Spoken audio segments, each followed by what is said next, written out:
I want to go to my model menu tab. I want to set my move to 3 studs, and I want to build an obby. So I'm just going to select the first wall here. I'm going to move it up by 1 click. This one, I'm going to move it up by 2 clicks. This one by 3 clicks. 1, 2, 3. This one by 4 clicks. 1, 2, 3, 4. 1, 2, 3, 4. And here is the final platform. When you reach this platform, you're gonna win.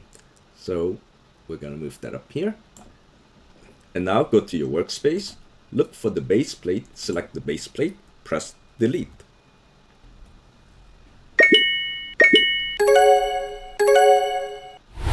Now this next step is very important. Just make sure all your parts here are anchored and have can't collide turned on. You can see all my parts here are anchored and can't collide is on. Now let's play test and take a look.